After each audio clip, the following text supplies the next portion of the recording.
ئامێدی لە دهۆک. سیپان بەیانیت باش نوێترین هەواڵ و زانیاریەکانی شاری دهۆک بۆ بینەران بخەیتە ڕوو.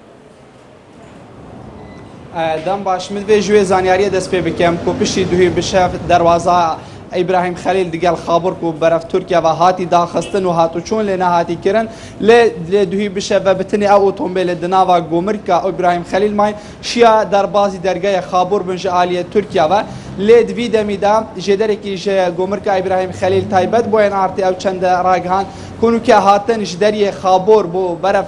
gomirka İbrahim Xelîl dergeh vekiriye lê çûn ji gomirka İbrahim Xelîl beref dergehê xabor li hember xelkî girtiye an ku hatnû çûn ji başûrê Kurdistanê beref bakurê Kurdistanê hatnû çûniye bitinê ji deriyê xabor dişên bihîne gomirka İbrahim Xelîl û başûrê Kurdistanê ew çendê jî aşkira kir eger bû karekê fer nebe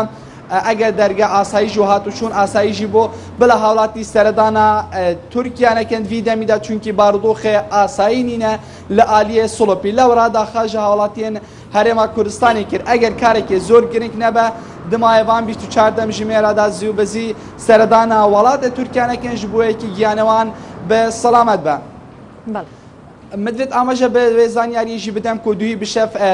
cenazên her sê gencên Kurdên Êzidî geştin komalgeha Xankê û li Xankê hatin bi xak spardin piştî ku li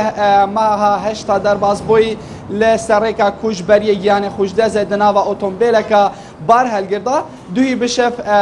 cenazê wan gihiştin parêzgeha Dohokê û li komalgeha Xankê hatin veşartin. Min divêt behs lê vaksîndana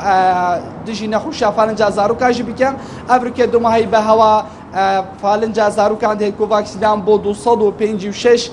hezar zaroka hatiye kirin ku ji wana 188,000 zarokên Duhok û derdora wê bûn 57,000 zarok awara bûn digel 11,000 zarokên penabera û rengê li destpêka meha dahatî de jî hewa duya vaksîndanê dijî nexweşiya falinca zaroka dest pê biket.